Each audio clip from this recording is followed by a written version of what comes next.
Lawrence Dennis was an American fascist political theorist and writer who rose to prominence in the 1930s as a leading advocate of fascism.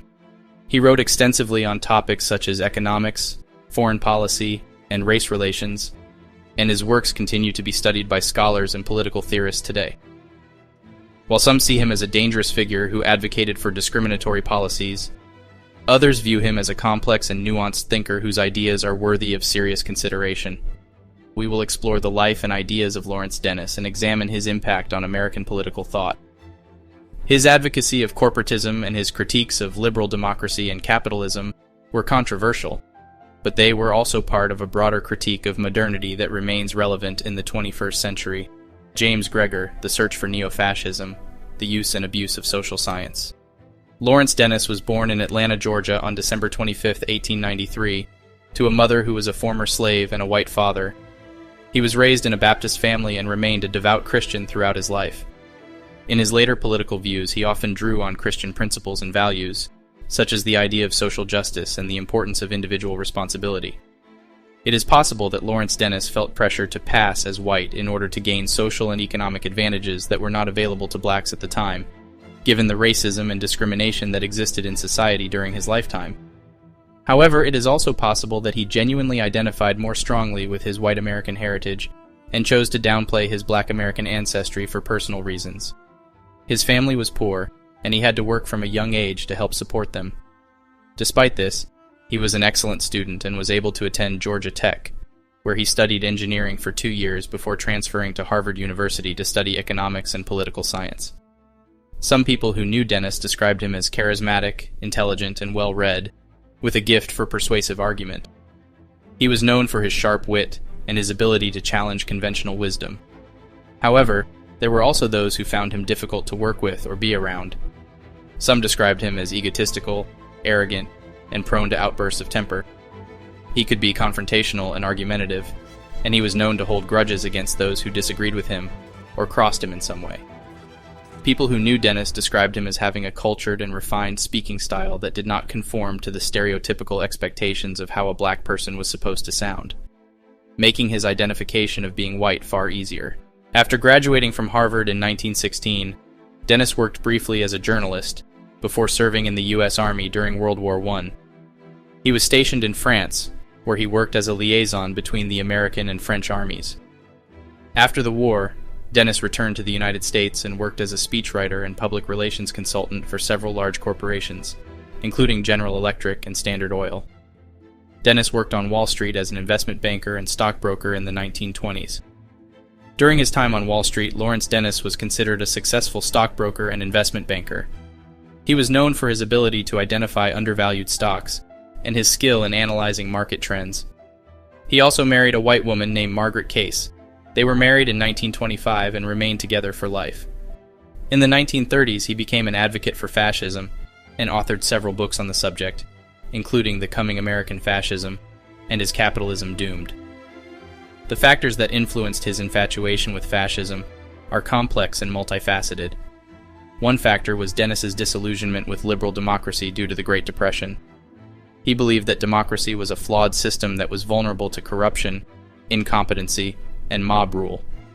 He thought that the United States needed a strong, centralized government that could effectively address the country's problems and protect it from internal and external threats. He eventually came to the conclusion that fascism was a more effective and efficient system of government than liberal democracy, and that it offered a solution to the economic and political problems of the time. This was due to his perception of the success of Italy under Mussolini. In the 1920s and 1930s, Mussolini's fascist government in Italy was seen by many as a model of efficiency and strength. While many other countries were in economic ruin, Italy was by all accounts unaffected by the economic depression. Mussolini's government was able to improve the country's economy, infrastructure, and military. Dennis, who visited Italy in the 1920s and later in the 1930s, was impressed by what he saw there. He believed that the fascist government had been able to transform Italy into a modern and powerful nation, and he thought that the United States could benefit from adopting similar policies. This is why he thought that fascism could provide a solution to the economic problems facing the United States during the Great Depression. His solution to the economic depression was, of course, the typical fascist solution, Corporatism. This is a system of economic organization that emphasizes the role of unions in managing the economy. Dennis believed that corporations, unions, guilds, should be organized into functional groups that represented different sectors of the economy, such as agriculture, manufacturing, and transportation. These groups would be responsible for managing their respective sectors of the economy and would work together to coordinate economic activity and ensure that the needs of the nation were being met. Under a corporatist system, the government would play a strong role in regulating economic activity and would work closely with the corporate groups to ensure that economic policy served the interests of the nation as a whole. Dennis believed that this system would be more efficient and effective than capitalism, which he saw as being overly focused on individual profit and lacking in social responsibility. Dennis saw corporatism as a way to promote greater social harmony and unity, and believed that it could help to create a more stable and sustainable economy. He believed that the corporatist system could be adapted to suit the needs of different countries, and that it could provide a solution to the problems of both democracy and capitalism. Corporatism is a system of economic organization which emphasizes the importance of large-scale economic units, and particularly the corporation, in the conduct of economic affairs. The corporatist system is adaptable to different countries and different economic systems, and can help to create greater social harmony and unity. Lawrence Dennis, The Coming American Fascism. Corporatism is not a system of laissez-faire capitalism, but rather a system that emphasizes the social responsibility of corporations and the need for coordination and cooperation among different sectors of the economy. Corporatism can provide a solution to the problems of both democracy and capitalism by creating a more efficient and effective system of economic organization that serves the needs of the people. Lawrence Dennis, The Dynamics of War and Revolution. Dennis was initially a supporter of Franklin D. Roosevelt and the New Deal.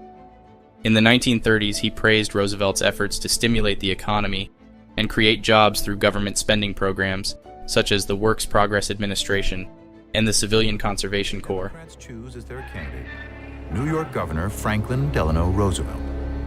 I emphasize to you that the deep question in this campaign is one of confidence in leadership. Confidence in leaders. FDR offers a plan. The government will provide work for Americans. He calls it the New Deal. It's a stark contrast to Hoover's hands-off policy. This campaign is more than a contest between two men. It is more than a contest between two parties. It is a contest between two philosophies of government. Dennis was particularly supportive of Roosevelt's economic policies, which he believed were necessary to address the deep economic crisis of the time. He saw the New Deal as a way to restore confidence in the American economy and create a more stable and prosperous society. He considered the New Deal to be a form of corporatism, as it was mostly aimed at promoting the interests of a more centralized economy. However, as time went on, Dennis became increasingly critical of Roosevelt and the New Deal.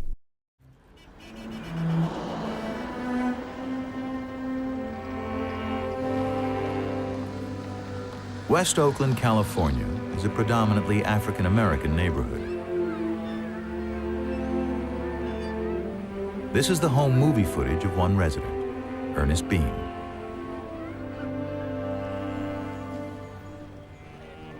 The Beans are unusual for the time, a family moving up to the middle class. Ernest is fortunate. He has a steady job. During the Depression, unemployment for blacks is at 50%, twice the rate of whites. Jim Crow laws mean segregation is still widespread. Even the New Deal discriminates against African Americans. Whites get the pick of the jobs and a higher wage.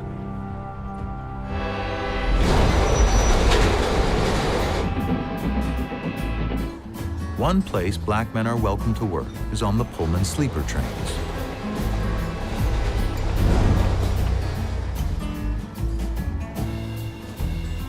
Each luxury car is staffed by uniformed porters. The majority are African American.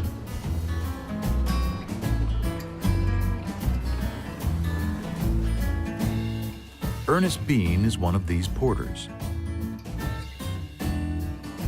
His job provides a stable income through the Depression, but it comes at a price. Black journalist Thomas Fleming observed, "A porter had the best job in his community and the worst on the train." Ernest and his colleagues formed the first African-American labor union, the Brotherhood of Sleeping Car Porters. The American Federation of Labor recognizes it in 1935. The Brotherhood gains better pay and working conditions for 12,000 porters across the country. In the coming decades, the union will play a pivotal role in the civil rights movement. Lawrence Dennis met with Adolf Hitler in 1933. At the time, Dennis was working as a journalist and was visiting Germany to report on the rise of Nazism. During his visit, he was able to secure an interview with Hitler, which was published in several American newspapers. In the interview, Dennis expressed admiration for Hitler and his policies, but also criticized him for what he saw as being too extreme. Dennis also claimed that he had been misquoted by the American newspapers that had published the interview, and that his views had been misrepresented. The distortions to the interview were done to create a more anti-Hitler message, something Dennis disagreed with. Obviously, with these quotations from the interview between Lawrence Dennis and Adolf Hitler, we see that the American newspapers were in fact lying. I do not deny that I have been much impressed by what I have seen of your country, your people, and your achievements. I believe that Germany has within herself the power to become the greatest nation in the world.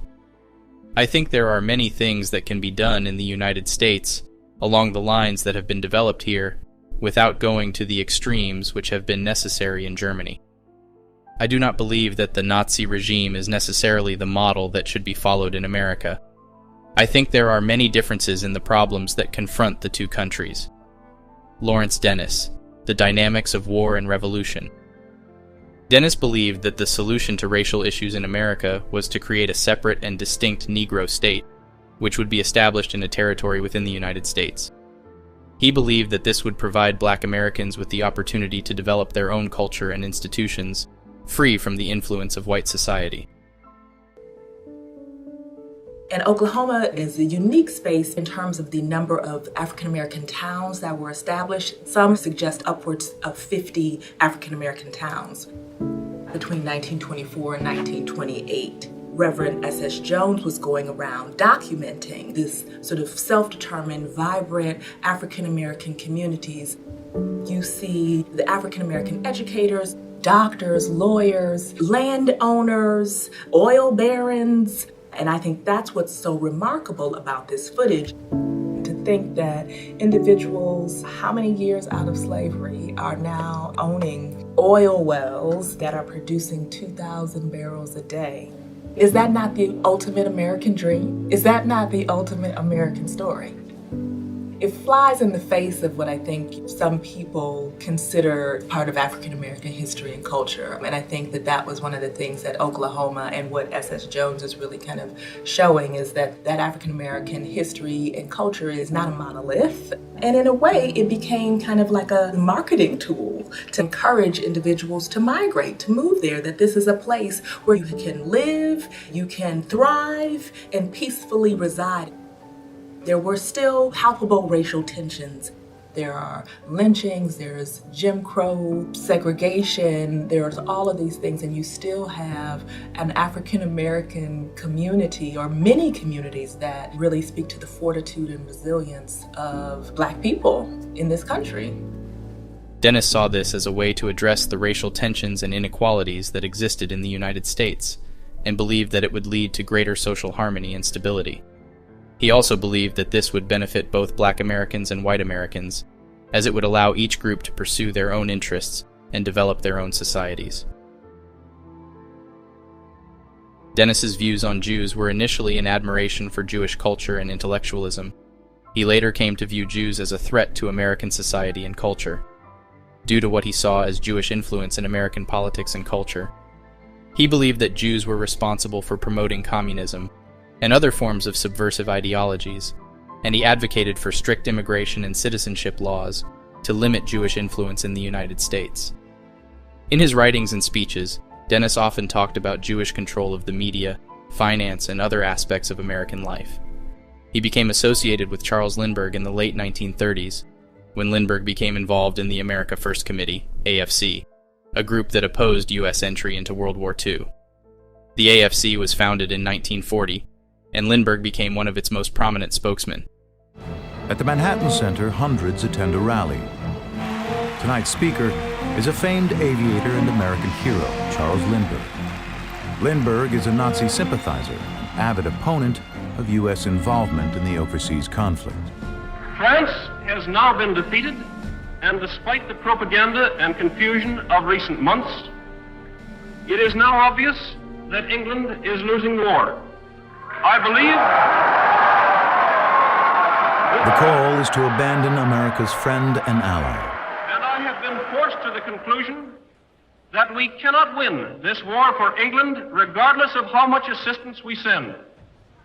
That is why the America First Committee has been formed. Lindbergh and the National America First Committee rail against any involvement in the war. Hundreds of thousands of citizens agree. Since the war began in 1939, Americans have seen and heard about the devastation in Europe. Adolf Hitler's all-out attack on Poland makes the long-dreaded European war a certain. But many are convinced that stopping Adolf Hitler is not worth the sacrifice of American lives. This time America should keep out, and I know I will. I haven't the slightest idea of European affairs. I think we should stay out of it entirely. And all our efforts should be made to keep out of the fight. Let Europe fight our own battles. They mean nothing to us. Some Americans publicly admire the Nazis and envision a fascist America. In February 1939, some 20,000 American Nazis rally in Madison Square Garden. Dennis was already a well-known intellectual and author at the time, and he used his connections to the AFC to become close to Lindbergh. Dennis saw in Lindbergh a powerful symbol of American nationalism and anti-interventionism, and he used his influence to shape Lindbergh's political views. Dennis used his intellectual and rhetorical skills to help shape Lindbergh's speeches and public statements, and he became one of Lindbergh's most trusted advisors. Dennis believed that the United States should pursue a policy of isolationism and avoid involvement in European conflicts. He argued that the war was not in America's national interests, and that involvement would be costly and damaging to American society and culture. Dennis was a vocal critic of President Franklin D. Roosevelt's foreign policy. He saw Roosevelt as a warmonger who was leading the United States into a costly and unnecessary conflict.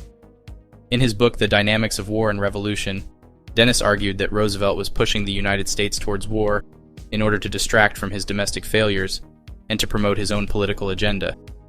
He claimed that Roosevelt was using propaganda and false information to manipulate public opinion and justify American involvement in the war. Dennis also criticized Roosevelt's economic policies, particularly the New Deal, which he saw as a threat to American individualism and free enterprise. He believed that Roosevelt was using the war as an excuse to expand the power of the federal government and erode individual liberties. He believed that Roosevelt was in collusion with big business to destroy the American way of life.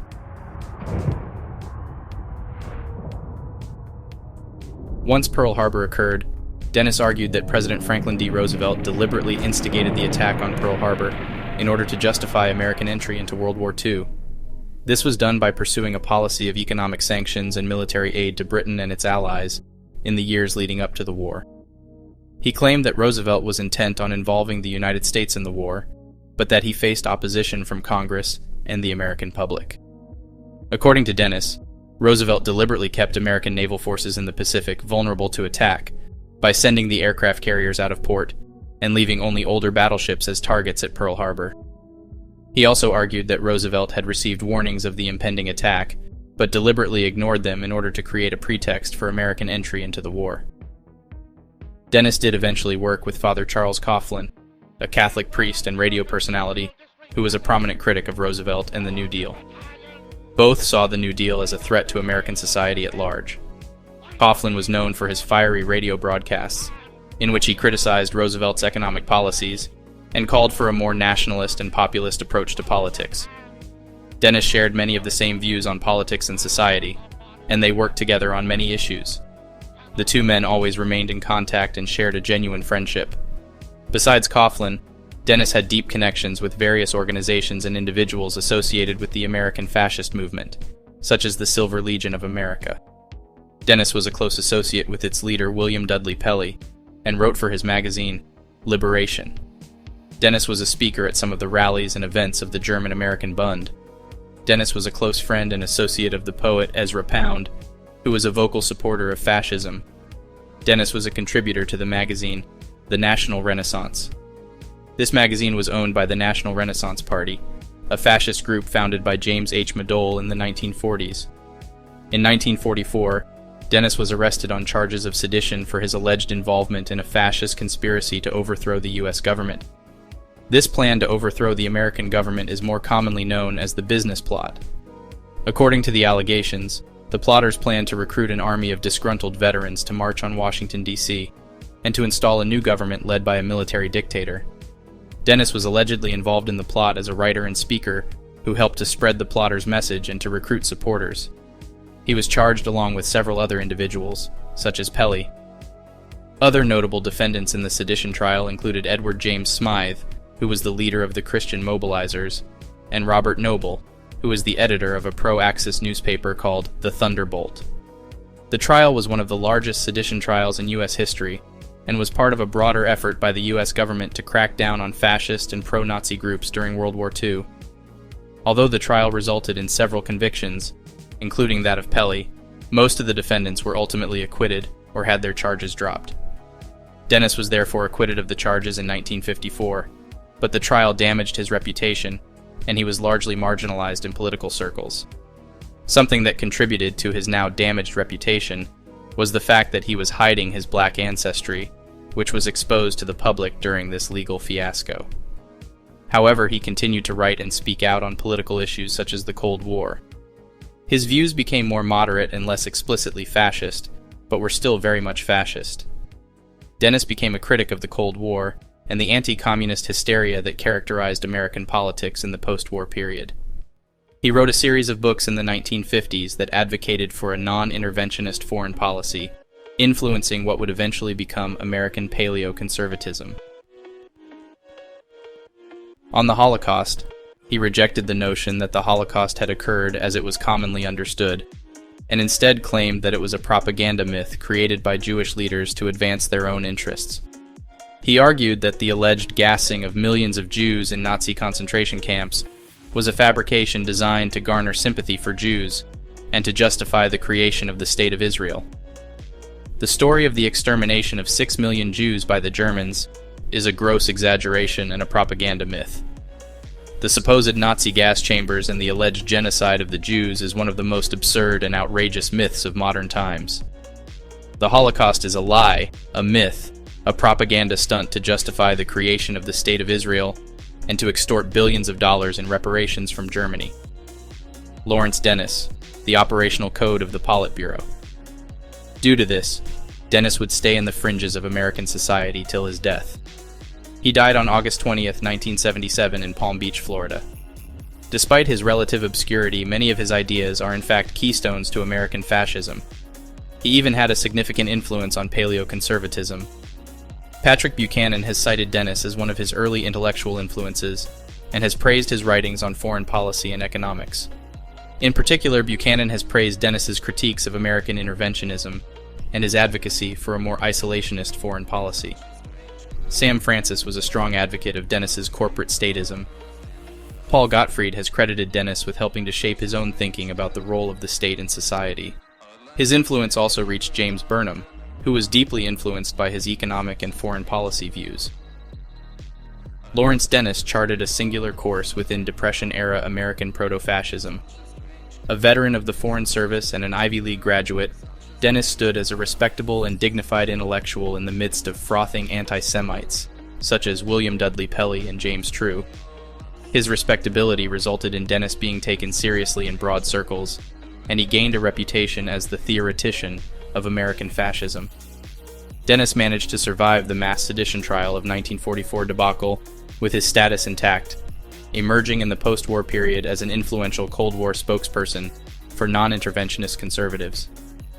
Dennis's supporters, however, did not know that the same man who met with Charles Lindbergh and Adolf Hitler began his life as a famed globe-trotting Negro child preacher. Before entering Phillips Exeter Academy, Dennis began passing for white, a facade he maintained until his death. Gerald Horne, The Color of Fascism, Lawrence Dennis, Racial Passing, and the Rise of Right-Wing Extremism in the United States. Nevertheless, his legacy as a political thinker and commentator remains a subject of debate and analysis.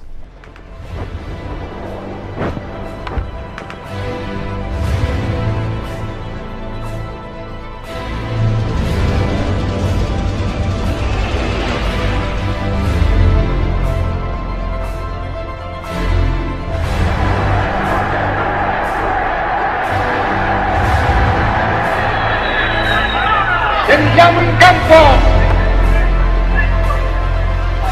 contro le democrazie plutocratiche e reazionarie dell'Occidente